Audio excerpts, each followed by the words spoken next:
শাড়ি কিনলো ভাবি আর নাচো তুমি, বা ফ্রি বিনোদন। তোমার তো সারা জীবন অন্যের দই পছন্দ হইলো, এ আর নতুন কি? তোমার জীবনে আমার নিজের পছন্দ আছে।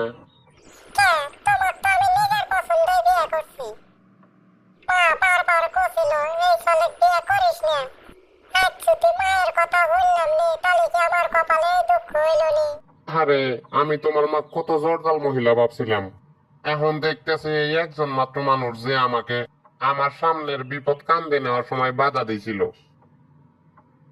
হে আল্লাহ, তুমি আমার শাশুড়িকে নেখায়ের দান করো। আর তোমাক না কষি বাড়ির বাইরে যাবে না। তুমি গেছো তো গেছো, আবার ভাবির শাড়ির খবর নিয়ে আইছো।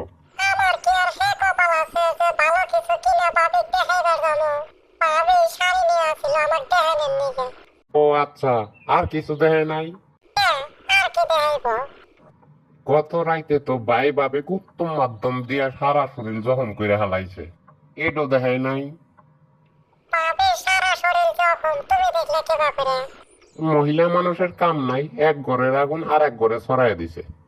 আরে আমি দেখবে রামকে, মানুষের পেট ফুলে গেছে আর তোমার ফলে সন্দেহে। আর মেসিদ ভাইয়ের হাতে দেখা হছিল, খোঁজ করলাম কার অসুখ। তখন ভাই কইল, গত রাইতে তোমার বাবিরে পিটাছি, বেদম পিটান পিটাছি, তাই মলম নিবের আছে। আহ, ভাইয়ের কি সৌভাগ্য, ভাই মন খুলে সাইলেন্ট মোডে বউ পিটাইতে পারে, আশেপাশের প্রতিবেশীরাও টের পায় না।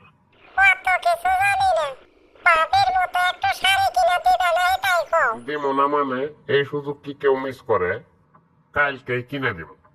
তালি যাই, ভাবির শাড়িটা দেখে আসি।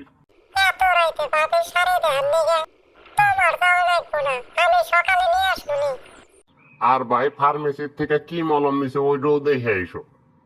আমি তো আর ভাইয়ের মতো পাশাদ না যে বউ পিটানের পরে মলম কিনবো।